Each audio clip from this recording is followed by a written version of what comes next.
Hello everyone. So students, as you all know, in the last lecture we studied about the crops. So today we are going to study about how the crops are affected by soil and season. So first factor is soil. So soil is the important factor for the growth of a plant. किसी भी plant के लिए growth के लिए soil एक important factor है. अब some plants are grow well in one kind of a soil but poorly in another. अब जैसे कि एक स्पेसिफिक प्लांट की ग्रोथ के लिए उसे स्पेसिफिक सॉइल चाहिए ही चाहिए. अगर उसके अलावा वो किसी और सॉइल में ग्रो किया जाए तो वो अच्छे से ग्रो नहीं हो पाता है. अब उसके let's see the some example of that type of plants. First example is rice and jute. Rice और जूट के लिए, राइस प्लांट्स के लिए और जूट प्लांट्स के लिए हमें लोमी और क्लेई सॉइल की जरूरत है. लोमी और क्लेई सॉइल, जैसे कि अगर गुजरात में देखें तो लोमी और क्लेई सॉइल नहीं होती है. दैट्स वाई राइस, यहाँ पे राइस का प्रोडक्शन नहीं होता है. नेक्स्ट देखते हैं व्हीट एंड मेज. व्हीट और मेज के लिए एलुवियल सॉइल की जरूरत होती है. इसके हम लोग कछार की मिट्टी भी कहते हैं हिंदी में, कछार की मिट्टी. और व्हीट और मेज के लिए इस टाइप की सॉइल की जरूरत होती है. कॉटन, कॉटन गुजरात में होते हैं, उसके लिए ब्लैक सॉइल, गुजरात में ब्लैक सॉइल ही प्रेजेंट है. और बहुत सारी सॉइल होती है but most of the black soil, तो कॉटन यहाँ पे गुजरात में ज्यादा होता है. फिर है टी प्लांट्स, यानी कि टी प्लांट्स तो अपने मोस्टली के लिए मॉइस्ट सॉइल चाहिए. मॉइस्ट सॉइल यानी कि थोड़ा गीली मिट्टी, गीलापन यानी कि मॉइस्ट यानी कि वो होता है.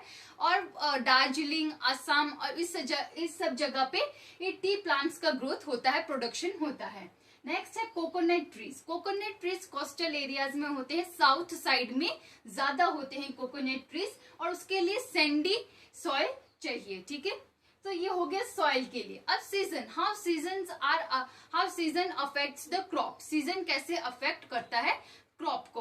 A particular crop may grow well in one season and may not grow that well in another season. Therefore, different crops grown in different season.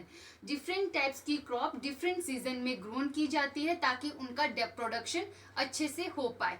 So on that basis, we differentiate the crops into two types, that is kharif crops and rabi crops. अब what are kharif crops? वो crops जो those crops which are grown from June to October in summer season, and these crops need monsoon rains. ठीक है, जून से अक्टूबर तक grown होती हैं. जब कोई समर सीजन है, समर में ग्रो होती हैं, बोई जाती हैं, और इन क्रॉप्स को मॉनसून रेन चाहिए होता है. अब इन क्रॉप्स के एग्जाम्पल्स भी हैं कुछ, जैसे कि राइस, कॉटन, मेज, ये सब इनके एग्जाम्पल्स हैं. अब रबी क्रॉप्स क्या हैं? Those crop which are grown from November to April. नवंबर से अप्रैल तक ग्रो होती हैं, अप्रैल तक. और ये विंटर सीजन के ड्यूरिंग इनका ग्रोथ प्रोडक्शन प्रोसेस होता है, विंटर सीजन में बोई जाती हैं. और they do not need monsoon rain. इनको मॉनसून रेन की कोई जरूरत नहीं होती है. अब इनके एग्जाम्पल्स हैं व्हीट, गेहूं, पी, पल्सेस. ठीक है, ये सब इनके एग्जाम्पल्स हो गए. सो आज हमने ये टॉपिक पढ़ा सॉइल और सीजन का. नेक्स्ट टॉपिक है हमारा, that is protection of crops and storage of grains. अब क्रॉप्स को प्रोटेक्ट कैसे करें? पहली बात तो हमको क्रॉप्स प्रोटेक्ट किससे करनी चाहिए? दैट इज एनिमल्स और पेस्ट से करनी चाहिए. जो grazing animals, birds, insects, squirrels, moles and pest like locusts, caterpillars and grasshoppers damage the crops. Various plant disease also affect the crops. So how to get rid from this situation? अब इस situation को tackle कैसे किया जाए, उसके लिए farmers क्या करते हैं? Farmers spray various pesticides and insecticides to protect the crops from insects and other harmful pests. So they protect the crops from grazing animals by proper fencing. Grazing animals जैसे कि जो वो एनिमल्स होते हैं उनसे प्रोटेक्ट करने के लिए क्रॉप को वो लोग फेंसिंग कर देते हैं और स्केयर क्रॉप्स बना देते हैं. स्केयर